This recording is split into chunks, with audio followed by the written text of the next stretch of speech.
Hi everyone, we're so back.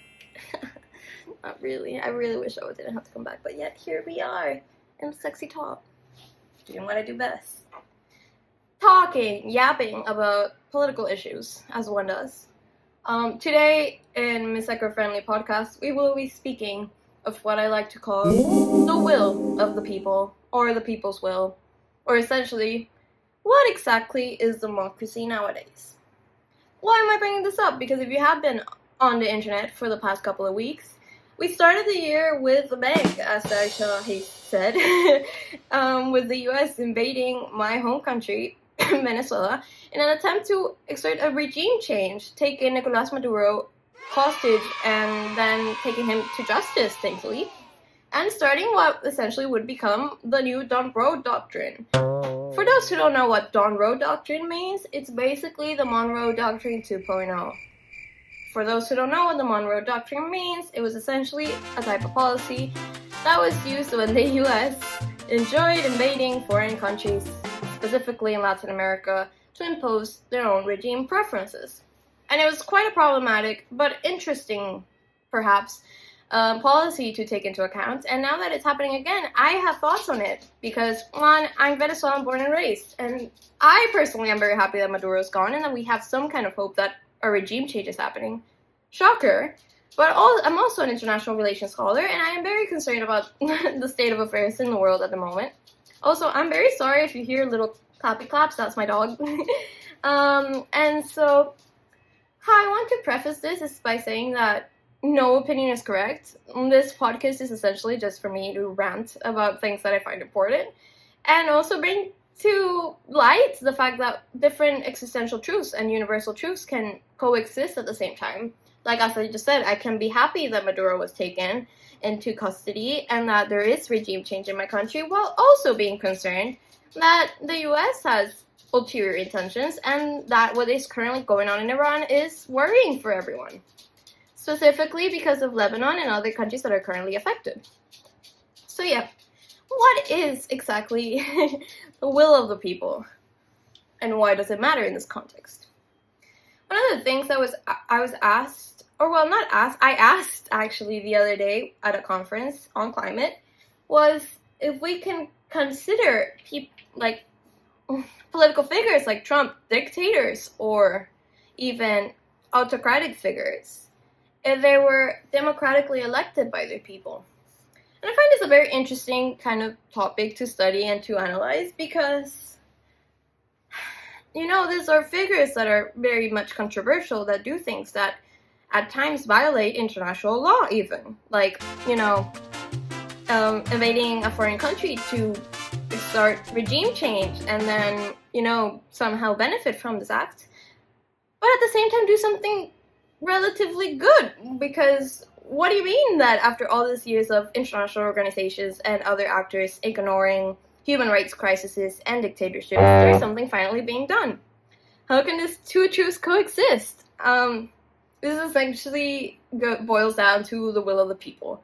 And the will of the people in this case is the idea that civilians within their own country and within their sovereign regimes have a voice and vote within the democratic system to choose their fate and to perhaps even support this kind of actions that go against what is known as international law or sovereignty. And again, it's a very contradictory and complex topic, because when does the will of the people go above international law, and when does international law stop working in modern systems?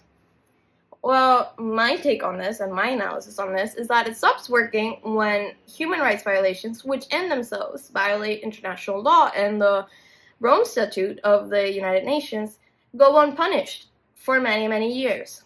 That is when the will of the people starts, overriding what is understood as international law. Why? Because we have these laws in place to avoid conflict, to avoid the wars we have already experienced.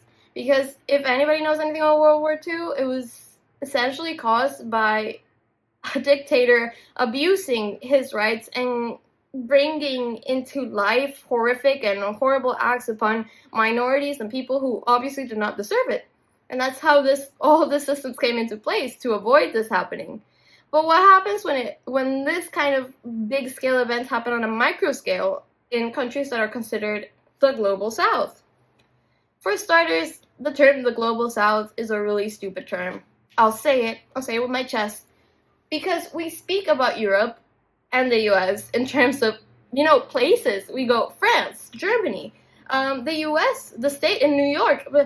And then when it comes to the global south, we don't have the time or the energy, apparently, to say, hey, this is an African country like Uganda, Ethiopia, or this is a Latin American country like Venezuela or Colombia. No, that doesn't. No, we're just a homogeneous force of less developed people. So starting from that, we must start to deconstruct all of this homogeneous blabber jabber that we've been taught, because it doesn't work. Again, this episode is about kind of questioning the understanding of people and how we exist in democratic spaces. So obviously I hate going with the global south, but hey, that's the term. So when this kind of big time conflicts, like what happened in World War II, actually occur in smaller countries in areas that are deemed non-important, we start having issues. Why? Because again, if it's done under a sovereign regime, regardless of whether it's elected officially or not, other countries start kind of rubbing their heads, because what are you to do if it's a sovereign country and I don't have no jurisdiction over this country, and me violating this jurisdiction means for war, right?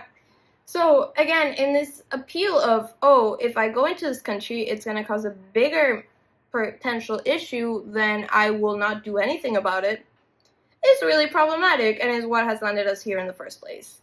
Why? Because ignoring these issues has caused essentially a crisis within itself, where the westernized front just goes on with their day while people in Palestine or Sudan or Yemen or Afghanistan keep on dying. And even even listing those countries in that way sounds ridiculous, because I'm oh yeah, there's a connotation to it as well. They're oh yeah, in Yemen or Sudan or wherever, that's somewhere in the middle of nowhere where it doesn't affect us.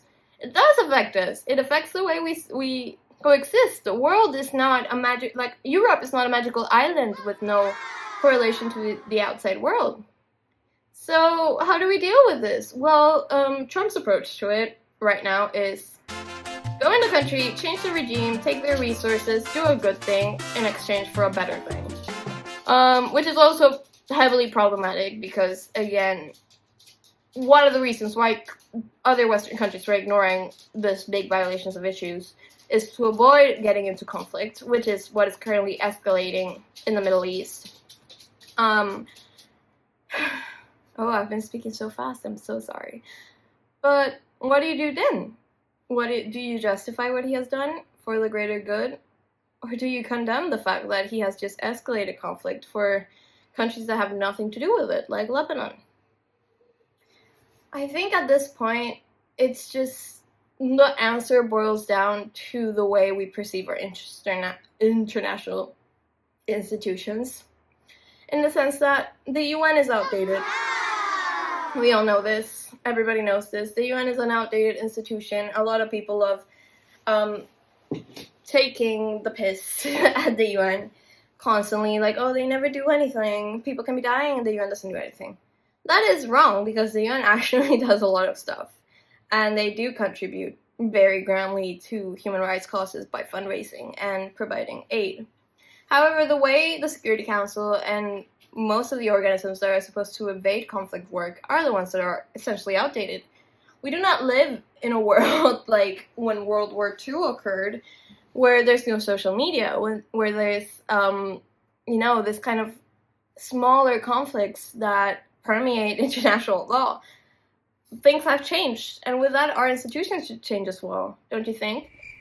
Us as people have the will or the power to ask for this change, but it is very difficult, because again, the people who run these spheres are much higher ups than us. I can continue to complain about the way things are run, but who is going to listen to this? Maybe maximum 4 people.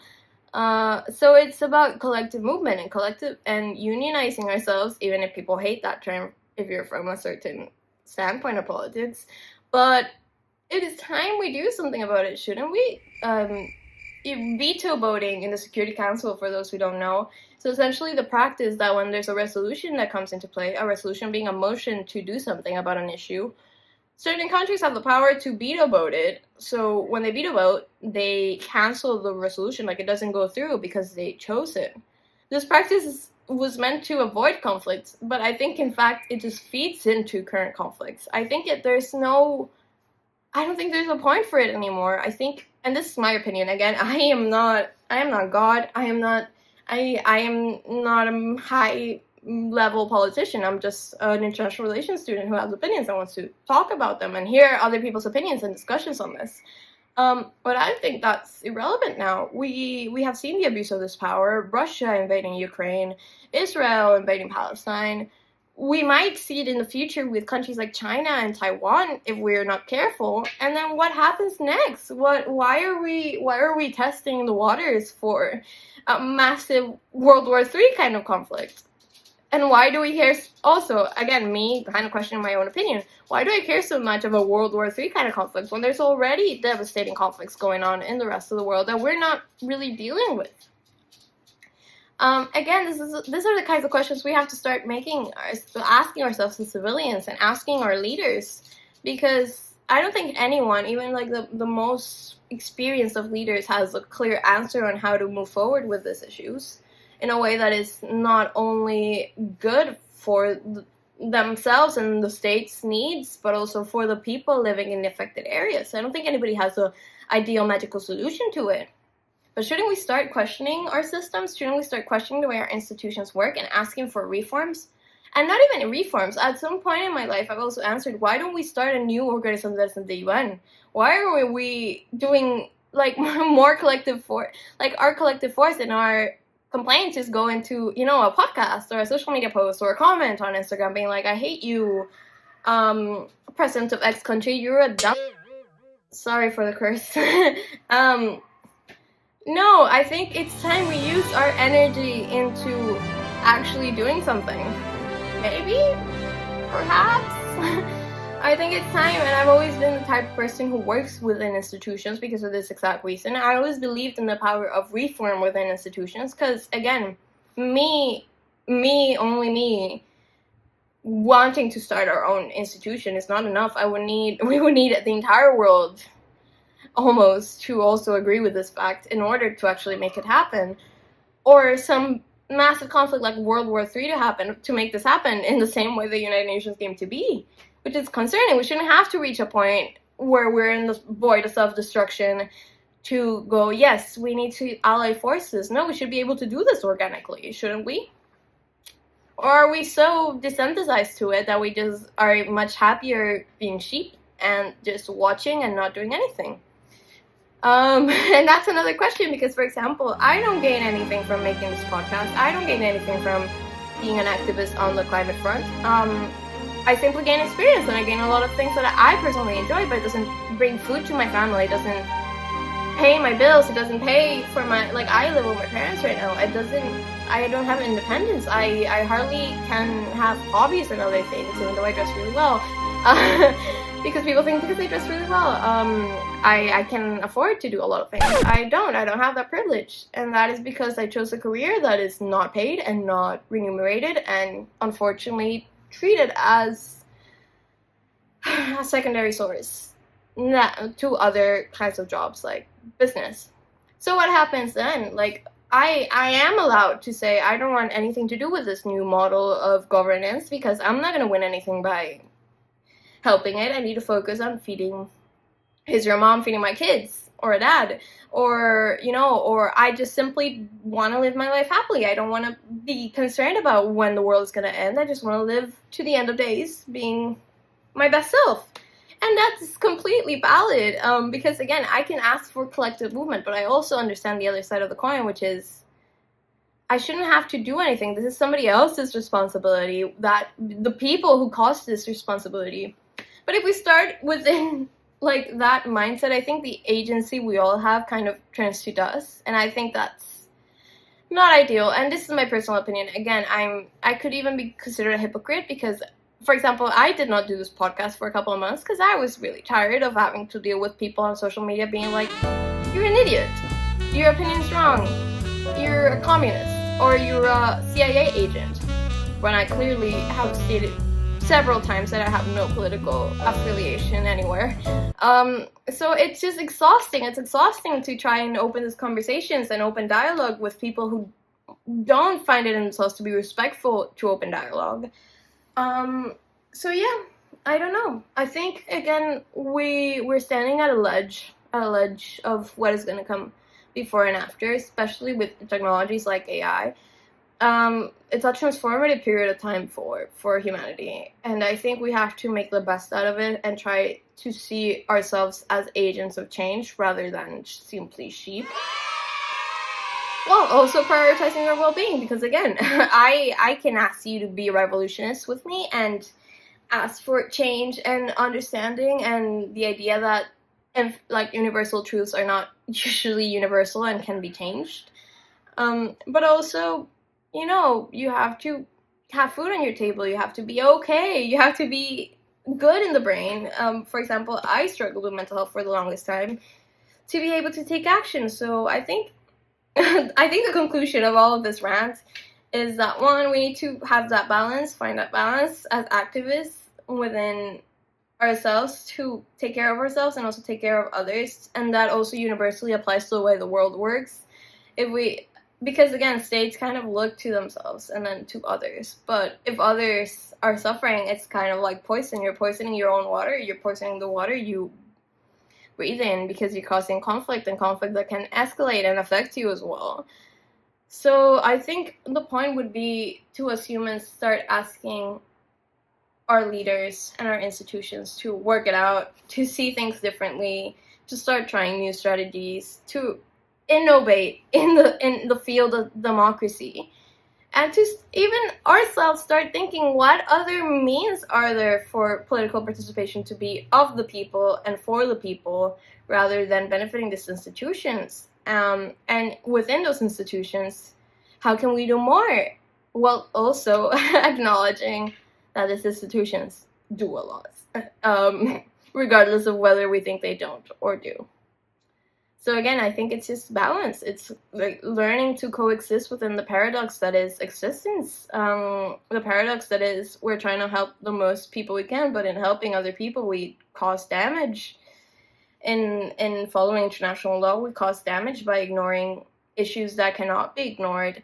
In violating international law, despite doing a greater good, we're also causing unimaginable damage by domino effects. I think it's learning to coexist within these truths and to find a balance, a middle point. I think it's going to be our next step forward. But if you disagree with me, let me know in the comments, by DM, on my posts, interact with my content. Not so much DMs, interact with me publicly. Man up. I hate the expression man up, but I'm going to use it. And I hope you enjoyed this little rant of mine about politics and how people actually have agency somehow, despite the horrible, chaotic turn of events that has been the beginning of 2026. And again, let me know what you would like to see in other episodes. This one was really informal, I'm not gonna lie to you, but I enjoy it. I think it's a good outlet to let my thoughts loose and to hear from other people who might, most of the time, disagree with me. Yeah. Hope you have a lovely day, and I'll see you soon on Miss Friendly Podcast. Bye!